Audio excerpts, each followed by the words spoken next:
Bismillahirrahmanirrahim. Assalamualaikum warahmatullahi wabarakatuh teman-teman. Apa kabar? Semoga kita dalam keadaan sehat walafiat. Perkenalkan, nama saya Andi Syahrani Amri dengan NIM D1A1211002 kelas A Agribisnis. Membangun argumen tentang dinamika dan tantangan Pancasila sebagai sistem filsafat.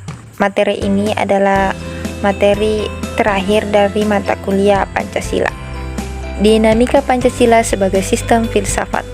Pancasila sebagai sistem filsafat mengalami dinamika sebagai berikut. Pada era pemerintahan Soekarno, Pancasila sebagai sistem filsafat dikenal dengan istilah filosofis Grodlek. Gagasan tersebut merupakan perenungan filosofis Soekarno atas rencananya berdirinya negara Indonesia merdeka. Ide tersebut dimaksudkan sebagai dasar kerohanian bagi penyelenggaraan kehidupan bernegara. Ide tersebut ternyata mendapat sambutan yang positif dari berbagai kalangan, terutama dalam sidang BPUPKI pertama, persisnya pada 1 Juni 1945.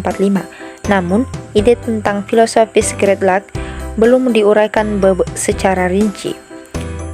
Lebih merupakan adigium politik untuk menarik perhatian anggota sidang dan bersifat teoritis. Pada masa itu, Soekarno lebih 169 menekankan bahwa Pancasila merupakan filsafat asli Indonesia yang diangkat dari akulturasi budaya bangsa Indonesia.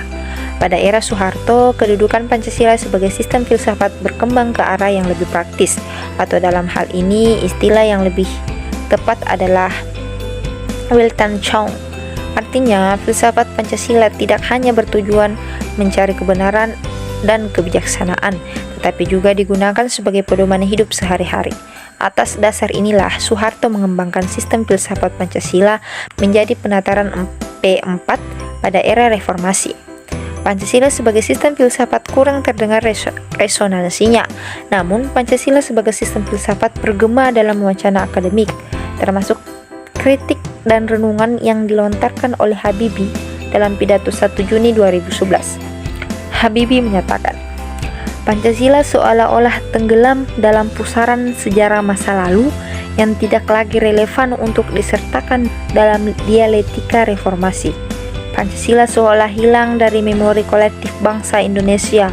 Pancasila semakin jarang diucapkan, dikutip, dan dibahas baik dalam konteks kehidupan ketatanegaraan, kebangsaan, maupun kemasyarakatan. Pancasila seperti tersandar di sebuah lorong sunyi, justru di tengah denyut kehidupan bangsa Indonesia yang semakin hiruk pikuk dengan demokrasi dan kebebasan berpolitik. Pembahasan yang kedua, tantangan Pancasila sebagai sistem filsafat. Beberapa bentuk tantangan terhadap Pancasila sebagai sistem filsafat muncul dalam bentuk-bentuk. Yang pertama, kapitalisme, yaitu aliran yang meyakini bahwa kebebasan individual pemilik modal untuk mengembangkan usahanya dalam rangka meraih keuntungan sebesar-besarnya merupakan upaya menyejahterakan masyarakat.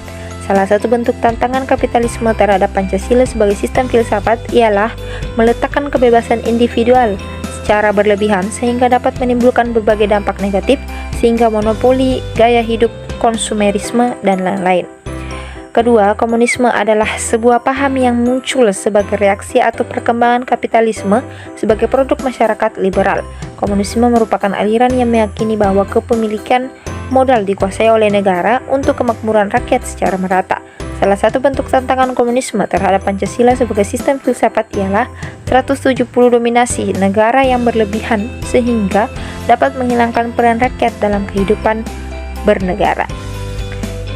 Itulah tadi materi terakhir dari RPS 15 mata kuliah Pancasila, yaitu membangun argumen tentang dinamika dan tantangan Pancasila sebagai sistem filsafat. Dan dari saya, wabillahi taufiq wal hidayah, wassalamualaikum warahmatullahi wabarakatuh.